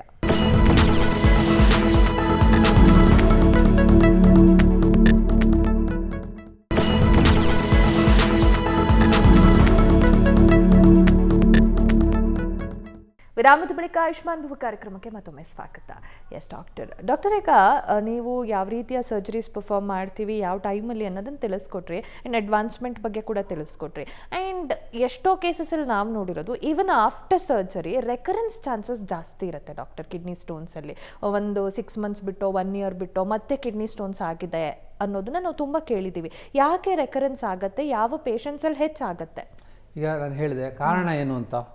ಸೊ ಯೂರಿನಲ್ಲಿ ಜಾಸ್ತಿ ಆಕ್ಸಲೇಟ್ ಇರೋದು, ಯೂರಿಕ್ ಆ್ಯಸಿಡ್ ಇರೋದು ಅಥವಾ ಕ್ಯಾಲ್ಶಿಯಂ ಇರೋದು, ಇದನ್ನು ನಾವು ಟ್ರೀಟ್ ಮಾಡಿದ್ರೆ ಬರೀ ಸ್ಟೋನ್ ತೆಗೆದು ಕಳಿಸ್ಬಿಟ್ರೆ ಮತ್ತೆ ಈ ಅಂಶಗಳು ಹಾಗೆ ಮತ್ತೆ ಇನ್ನೊಂದು ಸ್ಟೋನ್ ಫಾರ್ಮ್ ಆಗುತ್ತೆ. ಅದನ್ನೇ ನಾವು ರಿಕರೆನ್ಸ್ ಅಂಕಿ ಅಂಶಗಳಲ್ಲಿ ಹೇಳೋದಾದರೆ, ಒಬ್ಬ ಪೇಷಂಟ್ಗೆ ಕಿಡ್ನಿ ಸ್ಟೋನ್ ಆಗಿದೆ ಅಂತಂದರೆ ಮುಂದಿನ 10 ವರ್ಷಗಳಲ್ಲಿ ಮತ್ತೆ ಸ್ಟೋನ್ ಆಗೋ ಚಾನ್ಸಸ್ ಆರ್ 50% ಅಂತ. 50% ಇನ್ನು ನೆಕ್ಸ್ಟ್ 10 ವರ್ಷಗಳಲ್ಲಿ. ಆದ್ರಿಂದ ನಾವು ಮೂಲ ಪ್ರಾಬ್ಲಮ್ ಏನಿದೆ ಅಂತ ಅದನ್ನ ಹುಡುಕಿ ನಾವು ಅದನ್ನ ಸಾಲ್ವ್ ಮಾಡಿದ್ರೆ ಈ ರಿಕರೆನ್ಸ್ ನ ಕಮ್ಮಿ ಮಾಡ್ಬೋದು. ಅಂಡ್ ಇನ್ನೊಂದು ಇಂಪಾರ್ಟೆಂಟ್ ಥಿಂಗ್ ಅಂದ್ರೆ ಡಯಟ್ ಮಾಡಿಫಿಕೇಶನ್, ಅದು ಮಾಡೋದ್ರಿಂದ ಕೂಡ ನಾವು ಕಿಡ್ನಿ ಸ್ಟೋನ್ ರಿಕರೆನ್ಸ್ ಆಗೋದನ್ನ ಕಮ್ಮಿ ಮಾಡ್ಬೋದು. ಓಕೆ ಡಾಕ್ಟರ್, ನೀವು ಆಗಲೇ ಮಾತಾಡ್ತಾ ಮೆನ್ಷನ್ ಮಾಡಿದ್ರಿ ದಟ್ ಜೆನೆಟಿಕಲಿ ಫ್ಯಾಮಿಲಿ ಹಿಸ್ಟರಿ ಇದ್ದಾಗಲೂ ಕೂಡ ಕಿಡ್ನಿ ಸ್ಟೋನ್ಸ್ ಬರುತ್ತೆ ಆ್ಯಂಡ್ ಅದು ಪರ್ಟಿಕ್ಯುಲರ್ ನೇಮಿಂಗ್ ಕೂಡ ನೀವು ಹೇಳಿದ್ರಿ. ಸೊ ಎಷ್ಟರ ಪರ್ಸೆಂಟೇಜ್ ಚಾನ್ಸಸ್ ಇರುತ್ತೆ ಡಾಕ್ಟರ್ ಇದು ಪಾಸ್ ಆನ್ ಆಗೋದು? ಆ್ಯಂಡ್ ಫ್ಯಾಮಿಲಿ ಪರ್ಸನ್ಸು ಹಾಗಿದ್ದಾಗ, ಹಿಸ್ಟರಿ ಇತ್ತು ಅಂತಿದ್ದಾಗ ಮನೇಲಿರೋರು ಎಷ್ಟು ಫ್ರೀಕ್ವೆಂಟ್ ಆಗಿ ಟೆಸ್ಟ್ಗಳನ್ನು ಮಾಡಿಸ್ತಾ ಇರಬೇಕಾದ್ರೆ to find out or to prevent that? ಈಗ family history of kidney stones ಇದ್ದಾಗ ಈಗ ನಾರ್ಮಲ್ ಪಾಪ್ಯುಲೇಷನ್ಗೆ ಕಂಪೇರ್ ಮಾಡಿಕೊಂಡ್ರೆ ಅವ್ರಿಗೆ 2 ಪಟ್ಟು ಜಾಸ್ತಿ ಚಾನ್ಸಸ್ ಇರುತ್ತೆ ಕಿಡ್ನಿ ಸ್ಟೋನ್ ಆಗೋದು. ಅದಕ್ಕೆ ಅವರು ಎವ್ರಿ 1 ಇಯರ್ ಅಲ್ಟ್ರಾಸೌಂಡ್ ಮಾಡಿಸ್ಕೊಳ್ಳೋದ್ರಿಂದ ಕಿಡ್ನಿ ಸ್ಟೋನ್ ಚಿಕ್ಕದಿರುವಾಗಲೇ ನಾವು ಐಡೆಂಟಿಫೈ ಮಾಡ್ಬೋದು. ಸೊ ಬೇಗ ಈಸಿಯಾಗಿ ಅವ್ರಿಗೆ ಟ್ರೀಟ್ಮೆಂಟ್ ಕೊಡ್ಬೋದು. ಈಗ ಕೆಲವೊಂದು ಕಾಯಿಲೆ ಇರುತ್ತೆ, ಈಗ ಯೂರಿಕ್ ಆ್ಯಸಿಡ್, ಈಗ ವಂಶ ಪಾರಂಪರಿಕವಾಗಿ ಯೂರಿಕ್ ಆ್ಯಸಿಡ್ ಜಾಸ್ತಿ ಇದೆ ಅವರಲ್ಲಿ ಅಂತ ಗೊತ್ತಾದರೆ ನಾವು ಯೂರಿಕ್ ಆ್ಯಸಿಡ್ ಕಡಿಮೆ ಮಾಡಲಿಕ್ಕೆ ಟ್ಯಾಬ್ಲೆಟ್ಸ್ನ ಕೊಟ್ಟು ಅದನ್ನು ಕಡಿಮೆ ಮಾಡಿ ಕಿಡ್ನಿ ಸ್ಟೋನ್ ಆಗೋದನ್ನು ತಡೆಗಟ್ಬೋದು. ಅದೇ ರೀತಿ ಫೆಮಿಲಿಯಲ್ ಹೈಪರ್ ಕ್ಯಾಲ್ಸಿಯೂರಿಯಾ, ಹೈಪರ್ ಆಕ್ಸಾಲ್ಯೂರಿಯಾ ಅಂತ ಕಂಡೀಷನ್ಸ್ ಇರುತ್ತೆ. ಅವ್ರಿಗೂ ಕೂಡ ಈ ಥರ ನಾವು ಕೆಲವೊಂದು ಮೆಡಿಸಿನ್ಸಿಂದ ಅದನ್ನು ಕಡಿಮೆ ಮಾಡಿ ಕಿಡ್ನಿ ಸ್ಟೋನ್ನ ಪ್ರಿವೆಂಟ್ ಮಾಡೋ ಸಾಧ್ಯತೆ ಇದೆ. ಆದ್ದರಿಂದ ಎವ್ರಿ 1 ಇಯರ್ ಅಟ್ಲೀಸ್ಟ್ ಒಂದು ಅಲ್ಟ್ರಾಸೌಂಡ್ ಆಗಿರ್ಬೋದು ಈ ಥರ ಮಾಡಿಸ್ಕೊಂಡ್ರೆ ನಾವು ಬೇಗ ಡಿಟೆಕ್ಟ್ ಮಾಡೋಕ್ಕೆ ಸಹಾಯ ಆಗುತ್ತೆ. ಓಕೆ, ಸೊ ಡಾಕ್ಟರ್ ನೀವು ಹೇಳಿದ್ರಿ that dietary modification is very important ಅಂತ. ಸೊ ಕಿಡ್ನಿ ಸ್ಟೋನ್ ಆದಾಗ ಕೆಲವೊಂದು ಪರ್ಟಿಕ್ಯುಲರ್ ಫುಡ್ಡನ್ನು ಅವಾಯ್ಡ್ ಮಾಡಬೇಕು ಆ್ಯಂಡ್ ಪರ್ಟಿಕ್ಯುಲರ್ ಪ್ಯಾಟ್ರನ್ನ ಕೂಡ, ಕನ್ಸ್ಯೂಮಿಂಗ್ ಪ್ಯಾಟ್ರನ್ ಕೂಡ ಚೇಂಜ್ ಮಾಡಬೇಕು ಅಂತ ಹೇಳ್ತಾರೆ. So what are the necessary changes in diet? ಒಂದು water intake. So water intake should be how much ಅಂದರೆ ಅಟ್ಲೀಸ್ಟ್ ನಾವು 2 ರಿಂದ 2.5 ಲೀಟ್ರು ಯೂರಿನ್ ಪಾಸ್ ಆಗಬೇಕು ಫಾರ್ 24 hours. ಅಷ್ಟು ನೀರು ಕುಡಿಬೇಕಾಗುತ್ತೆ ನಾವು, ಅರ್ಥ ಆಯ್ತಾ? ಅದ್ರ ಜೊತೆಗೆ ನಾವು ಫಾಸ್ಟ್ ಫುಡ್ ಕಮ್ಮಿ ಮಾಡಬೇಕು, ಸಾಲ್ಟ್ ಕಡಿಮೆ ಮಾಡಬೇಕು. ಮತ್ತು ಕೆಲವೊಂದು ಆಹಾರ ಪದಾರ್ಥಗಳಲ್ಲಿ ಆಕ್ಸಲೇಟ್ ಕಂಟೆಂಟ್ ಜಾಸ್ತಿ ಇರುತ್ತೆ. ಅದು ಯಾವುದಪ್ಪ ಅಂತಂದರೆ ಸ್ಪಿನಾಚ್, ಪಾಲಕ್ ಸೊಪ್ಪು ಅಂತ ಏನು ಕರಿತೀವಿ, ಅದರಲ್ಲಿ ತುಂಬ ಆಕ್ಸಲೇಟ್ ಇರುತ್ತೆ. ಮತ್ತು ಬೀಟ್ರೂಟಲ್ಲಿ ಇರ್ಬೋದು ಆಕ್ಸಲೇಟ್ ಕಂಟೆಂಟ್ ಜಾಸ್ತಿ ಇರುತ್ತೆ. ಇದನ್ನು ನಾವು ಕಡಿಮೆ ಮಾಡಬೇಕು. ಆ್ಯನಿಮಲ್ ಪ್ರೋಟೀನ್, ಎಸ್ಪೆಷಲಿ ರೆಡ್ ಮೀಟಲ್ಲಿ ತುಂಬ ಯೂರಿಕ್ ಆ್ಯಸಿಡ್ ಜಾಸ್ತಿ ಇರುತ್ತೆ. ನಾವು ತಿಂದಾಗ ಯೂರಿಕ್ ಆ್ಯಸಿಡ್ ಪ್ರೊಡಕ್ಷನ್ ಜಾಸ್ತಿ ಆಗುತ್ತೆ. ಅದನ್ನು ಕಡಿಮೆ ಮಾಡೋದ್ರಿಂದ ಪ್ರಮಾಣನ ನಾವು ಕಿಡ್ನಿ ಸ್ಟೋನ್ ಆಗೋದನ್ನು ತಡೆಗಟ್ಬೋದು. ಮತ್ತು ಡಾರ್ಕ್ ಚಾಕ್ಲೇಟ್ಸ್ ಇರ್ಬೋದು, ಇದರಲ್ಲಿ ಸ್ವಲ್ಪ ನಟ್ಸ್, ಕೆಲವೊಂದು ನಟ್ಸ್ ಆಲ್ಮಂಡ್ ಮತ್ತು ಕ್ಯಾಶ್ಯೂಸಲ್ಲಿ ಸ್ವಲ್ಪ ಆಕ್ಸಲೇಟ್ ಕಂಟೆಂಟ್ ಜಾಸ್ತಿ ಇರುತ್ತೆ. ಇದನ್ನು ಸೇವನೆಯನ್ನು ಸ್ವಲ್ಪ ಕಡಿಮೆ ಮಾಡಿದ್ರೆ, ಎಸ್ಪೆಷಲಿ ಸ್ಟೋನ್ ಇದ್ದವರು ಇದನ್ನು ಕಡಿಮೆ ಮಾಡಿಕೊಂಡ್ರೆ ಫ್ಯೂಚರ್ ಮತ್ತೆ ರಿಕರೆಂಟ್ ಸ್ಟೋನ್ಸ್ ಆಗೋದನ್ನು ಪ್ರಿವೆಂಟ್ ಮಾಡಲಿಕ್ಕೆ ಸಹಾಯ ಆಗುತ್ತೆ. ಸೊ ಡಾಕ್ಟರ್, ಏನು ಫಾಲೋಅಪ್ಸ್ ಎಲ್ಲ ಹೆಂಗಿರಬೇಕು ಡಾಕ್ಟರ್? ಒನ್ಸ್ ಕಿಡ್ನಿ ಸ್ಟೋನ್ಸಿಗೆ ಸರ್ಜರಿ ಆಯಿತು ಅಥವಾ ಮೆಡಿಕೇಶನ್ಸ್ ಎಲ್ಲ ಅವ್ರು ಇದ್ದಾರೆ ಅಂತಂದಾಗ ಎಷ್ಟು ಫ್ರೀಕ್ವೆಂಟ್ ಆಗಿ ಡಾಕ್ಟರ್ ವಿಸಿಟ್ಸ್ ಇರುತ್ತೆ ಆ್ಯಂಡ್ ಎಷ್ಟು ದಿನಗಳ ಕಾಲ ಮೆಡಿಕೇಶನ್ಸ್ ತಗೋತಾ ಇರಬೇಕು, ಕಂಟಿನ್ಯೂ ಮಾಡಬೇಕು? ಮೆಡಿಕೇಶನ್ಸ್ ನಾವು ಯೂಶ್ವಲಿ ಯೂರಿಕ್ ಆ್ಯಸಿಡ್ ಲೆವೆಲ್, ಈಗ for example uric acid level ಜಾಸ್ತಿ ಇತ್ತು, ಅದಕ್ಕೆ ಮೆಡಿಕೇಶನ್ ಕೊಟ್ಟಿದ್ದೀವಿ ಅಂತಂದರೆ ನಾವು ಒಂದು 3 months ಕೊಟ್ಟಿರ್ತೀವಿ. ಅದಾದಮೇಲೆ ಮತ್ತೆ ಯೂರಿಕ್ ಆ್ಯಸಿಡ್ ಚೆಕ್ ಮಾಡ್ತೀವಿ. ಅದು ನಾರ್ಮಲ್ ಇದೆ ಅಂತಂದರೆ ಸ್ವಲ್ಪ ಡಯಟ್ ಚೇಂಜಸ್ ಮಾಡಿ, healthy lifestyle, active lifestyle advise ಮಾಡಿ ಮೆಡಿಸಿನ್ನ ನಾವು ಸ್ಟಾಪ್ ಮಾಡ್ಬೋದು. There is no need to lifelong medication, ಆ ಥರ ರಿಕ್ವೈರ್ಮೆಂಟ್ ಇಲ್ಲ madam. Yes doctor. So doctor, ಇನ್ನು lifestyle, sedentary lifestyle is also one of the main reason kidney ಸ್ಟೋನ್ಸಿಗೂ ಕೂಡ. ಆ್ಯಂಡ್ ಈ ರೀತಿ ಲೈಫ್ ಸ್ಟೈಲ್ ಚೇಂಜಸ್ಸು ಮುಖ್ಯವಾಗಿ ಆಗಬೇಕಾಗಿದೆ ಇತ್ತೀಚಿನ ಜನರೇಷನಲ್ಲಿ. ಇವಾಗ ಇತ್ತೀಚಿನ ದಿನಗಳೇನಾಗಿದೆ, ಸೆಡೆಂಟ್ರಿ ಲೈಫ್ ಜಾಸ್ತಿ ಆಗಿದೆ, ವರ್ಕ್ ಫ್ರಮ್ ಹೋಮ್ ಆಗಿರ್ಬೋದು. ಸೊ ಅವರು ಆ್ಯಕ್ಟಿವ್ ಇಲ್ಲದಾಗ ಏನಾಗುತ್ತೆ, ಬೋನ್ ರಿಸಾರ್ಪ್ಷನ್ನು ಇದೆಲ್ಲ ಆಗಿ ಅವ್ರಿಗೆ ಸ್ಟೋನ್ ಆಗೋ ಸಾಧ್ಯತೆಗಳು ಭಾಳ ಜಾಸ್ತಿ. ಅದರಿಂದ active life is very important and healthy diet. Active life, healthy diet is crucial to prevent stone formation ಅಂತ ಹೇಳ್ತೀವಿ ನಾವು. S doctor. ಸೊ ಡಾಕ್ಟರ್, ಇನ್ನೂ ಒಂದು ಕೆಲವು ಪೇಷಂಟ್ಸ್ ಏನು ಮಾಡ್ತಾರೆ, ಭಯ ಪಟ್ಕೊಂಡು, ಈಗ ನಂಗೆ ಕಿಡ್ನಿ ಸ್ಟೋನ್ಸ್ ಇದೆ ಅಂತಂದರೆ ಏನು ಡಾಕ್ಟರ್ ನಂಗೆ ಸರ್ಜರಿ ಹೇಳ್ತಾರೆ. ಸೊ ಹಾಸ್ಪಿಟಲಿಗೆ ಹೋದರೆ ಸರ್ಜರಿ ಆಗಬೇಕಾಗತ್ತೆ, ಸೊ ಅವ್ರದ್ದು ರುಟೀನ್ ಡಿಸ್ಟರ್ಬ್ ಆಗುತ್ತೆ ಅನ್ನೋ ಕಾರಣಕ್ಕೋ ಅಥವಾ ನಾನಾ ಕಾರಣಗಳಿಗೆ ದಿಲ್ ಟೆನ್ ಟು ನೆಗ್ಲೆಕ್ಟ್ ಮನೆ ಮದ್ದುಗಳನ್ನು ತಗೊಳ್ಳೋದು, ನಾಟಿ ಔಷಧಿ ಅಂತ ತಗೊಳ್ಳೋದು, ಈ ರೀತಿ ಮಾಡ್ತಾರೆ. ಸೊ ಇದರಿಂದ ಏನು ಕಾಂಪ್ಲಿಕೇಶನ್ಸ್ ಆಗಬಹುದು ಡಾಕ್ಟರ್? ಅದೇ, ಈಗ ನಾವು ಅಬ್ಸ್ಟ್ರಕ್ಟ್ ಆಗಿರೋ ಸ್ಟೋನ್ಸ್ನ ನಾವು ಟ್ರೀಟ್ಮೆಂಟ್ ತಗೊಳ್ಳೋದನ್ನ ನೆಗ್ಲೆಕ್ಟ್ ಮಾಡಿದ್ರೆ ಅಬ್ಸ್ಟ್ರಕ್ಷನ್ ಹಾಗೆ ಕಂಟಿನ್ಯೂ ಆಗಿ ಆ ಕಿಡ್ನಿ ನಮಗೆ ಲಾಸ್ ಆಗ್ಬೋದು, ಫಂಕ್ಷನ್ ಲಾಸ್ ಆಗ್ಬೋದು. ಮತ್ತು ಏನಾಗುತ್ತೆ, ಸಮ್ಟೈಮ್ಸ್ ಅಬ್ಸ್ಟ್ರಕ್ಷನಿಂದ ಇನ್ಫೆಕ್ಷನ್ ಆಗುತ್ತೆ. So that can lead to sepsis, urosepsis ಅಂತ ಆಗುತ್ತೆ. ಅದು ಪೊಟೆನ್ಷಿಯಲಿ ಡೇಂಜರಸ್, ಅಂದರೆ ಲೈಫ್ ಥ್ರೆಟ್ನಿಂಗ್ ಇರುತ್ತೆ. ಆದ್ದರಿಂದ ನನ್ನ ಸಲಹೆ ಏನಪ್ಪ ಅಂತಂದರೆ, ನೀವು ನೆಗ್ಲೆಕ್ಟ್ ಮಾಡಬಾರ್ದು, ಸೂಕ್ತ ಸಲಹೆ ತೊಗೊಬೇಕು. ಸಮ್ಟೈಮ್ಸ್ ನಾವು ಎಲ್ಲ ಪೇಷಂಟ್ಗೂ ಸರ್ಜರಿ ಮಾಡಲ್ಲ. ಚಿಕ್ಕ ಸ್ಟೋನ್ ಇದ್ದು ಏನು ಇನ್ಫೆಕ್ಷನ್ ಇಲ್ಲ, ಪೇಷಂಟ್ಗೆ ಪೇಯ್ನ್ ತುಂಬ ಆಗ್ತಾ ಇಲ್ಲ, ವಾಮಿಟಿಂಗ್ ಆಗ್ತಾ ಇಲ್ಲ, ಆ ಥರ ಇದ್ದಾಗ ನಾವು ಕನ್ಸರ್ವೇಟಿವ್ ಟ್ರೀಟ್ಮೆಂಟ್ ಅಂತ ಮಾಡ್ತೀವಿ. ಅಂದರೆ ಮೆಡಿಕೇಷನ್ಸ್ ಕೊಟ್ಟು ನೀರು ಜಾಸ್ತಿ ಕುಡಿ ಅಂತ ಹೇಳಿ, ಮತ್ತು ಡಯಟ್ ಮಾಡಿಫಿಕೇಷನ್ ಎಲ್ಲ ಮಾಡಿ, ಸೊ ಆದಷ್ಟು ನಾವು ನಾನ್ ಸರ್ಜಿಕಲ್ ಟ್ರೀಟ್ಮೆಂಟ್ಗೆ ಹೋಗ್ತೀವಿ. ಯಾವಾಗ ಅಬ್ಸ್ಟ್ರಕ್ಷನ್ ಇರುತ್ತೆ ಅಥವಾ ಸಿಂಪ್ಟಮ್ಸ್ ಯಾವಾಗ ಜಾಸ್ತಿ ಇರುತ್ತೆ, ಆ ಟೈಮಲ್ಲಿ ನಾವು ಎಂಡೋಸ್ಕೋಪಿಕ್ ಮೆಥಡ್, ಅಂದರೆ ನಾವು ಅದರಲ್ಲಿ ದೇಹದಲ್ಲಿ ಕಟ್ ಮಾಡೋದು ಆ ಥರ ಏನೂ ಇರೋಲ್ಲ. ಎಂಡೋಸ್ಕೋಪಿಕ್ ಮೂಲಕ ಟ್ರೀಟ್ಮೆಂಟ್ ಮಾಡೋದ್ರಿಂದ ರೋಗಿಗಳು ಹೆದರ್ಕೊಳ್ಳೋ ಅವಶ್ಯಕತೆ ಇಲ್ಲ. ಅವರು ಯೂಶ್ವಲಿ ಸರ್ಜರಿ ಆದ ನೆಕ್ಸ್ಟ್ ದಿನವೇ ಡಿಸ್ಚಾರ್ಜ್ ಆಗ್ತಾರೆ. ಅದ್ರ ನೆಕ್ಸ್ಟ್ ದಿನನೇ ಅವರು ರುಟೀನ್ ಆ್ಯಕ್ಟಿವಿಟೀಸ್ ಮಾಡ್ಕೋಬೋದು. Yes doctor. ಸೊ ಡಾಕ್ಟರ್, ಈಗ ಒಂದ್ಸತಿ ಕಿಡ್ನಿ ಸ್ಟೋನ್ಸ್ ಆಗಿ ಸರ್ಜರಿ ಆಗಿರುತ್ತೆ ಅಂತಂದರೆ ಅವ್ರಿಗೆ ಮತ್ತೆ ರೆಕರೆನ್ಸ್ ಆದಾಗ ಆಗಲೂ ಸರ್ಜರಿನೇ ಬೇಕಾಗುತ್ತಾ ಅಥವಾ ಆಗ ಮೆಡಿಕೇಶನ್ಸ್ ಎಲ್ಲ ಕ್ಲಿಯರ್ ಆಗೋ ಚಾನ್ಸಸ್ ಇರುತ್ತೆ? Once again depends on the size of the stone. ಮತ್ತು ಎಲ್ಲಿ ಲೊಕೇಶನ್ ಎಲ್ಲಿದೆ, ಸೈಜ್ ಹೇಗಿದೆ, ಮತ್ತು ಪೇಷಂಟ್ ಡಯಟ್ ಹೇಗೆ ಫಾಲೋ ಮಾಡ್ತಾ ಇದೆ ಎಲ್ಲ ನೋಡಿಕೊಂಡು, ಯೂಶ್ವಲಿ ಸಣ್ಣ ಸ್ಟೋನ್ಸು ಹಾಗೆ ಬರೋ ಸಾಧ್ಯತೆ ಇರುತ್ತೆ. ದೊಡ್ಡ ಸ್ಟೋನ್ಸ್ ಅಗೇನ್ ಈ may require additional procedure. Yes doctor, ಇನ್ನು ಕೊನೆಯದಾಗಿ ವೀಕ್ಷಕರಿಗೆ ಈ ಕಾರ್ಯಕ್ರಮದ ಮುಖಾಂತರ ಏನು ಮೆಸೇಜ್ ನೀಡಲಿಕ್ಕೆ ಇಷ್ಟಪಡ್ತೀರಿ? ಕಿಡ್ನಿ ಸ್ಟೋನ್ಸು ತುಂಬ ಕಾಮನ್ ಆಗಿರುವಂತಹ ಯೂರಾಲಜಿ ಸಮಸ್ಯೆ. ಸೊ ಕೆಲವೊಂದು ಹೆಲ್ತ್ ಚೇಂಜಸ್, ಅಂದರೆ ಲೈಫ್ ಸ್ಟೈಲ್ ಚೇಂಜಸ್, ಡಯಟ್ ಚೇಂಜಸ್ಸಿಂದ ನಾವು ಇದನ್ನು 50% ರೆಡ್ಯೂಸ್ ಮಾಡ್ಬೋದು. ಆದ್ದರಿಂದ ನಾನೇನು ಹೇಳಲಿಕ್ಕೆ ಇಷ್ಟಪಡ್ತೀನಿ ಅಂತಂದರೆ, active lifestyle, adequate hydration, ಮತ್ತು ಗುಡ್ ಡಯಟ್, ಅಂದರೆ ಫಾಸ್ಟ್ ಫುಡ್ಡು, ಸಾಲ್ಟು, ಮತ್ತು too much of animal protein ಇದೆಲ್ಲ ಕಡಿಮೆ ಮಾಡ್ಕೊಳ್ಳೋದ್ರಿಂದ ನಾವು ನಮ್ಮ ಕಿಡ್ನಿನ ಹೆಲ್ದಿಯಾಗಿ ಇಟ್ಕೊಬೋದು. Yes doctor, thank you so much. ಇವತ್ತಿನ ಕಾರ್ಯಕ್ರಮದಲ್ಲಿ ಕಿಡ್ನಿ ಸ್ಟೋನ್ಸ್ ಬಗ್ಗೆ ಯಾಕಾಗತ್ತೆ ಆ್ಯಂಡ್ ಯಾರೆಲ್ಲ ಆಗಬಹುದು ಅನ್ನೋದ್ರ ಬಗ್ಗೆ ತಿಳಿಸ್ಕೊಟ್ರೆ. Thank you so much for joining us today. Thank you. ನೋಡಿದ್ರಲ್ಲ ವೀಕ್ಷಕರೇ, ಇದಾಗಿತ್ತು ಈ ಹೊತ್ತಿನ ವಿಶೇಷ. ನೇರ ದಿಟ್ಟ ನಿರಂತರ ಸುದ್ದಿಗಾಗಿ ನೋಡ್ತಾ ಇರಿ ಏಷ್ಯಾನೆಟ್ ಸುವರ್ಣ ನ್ಯೂಸ್.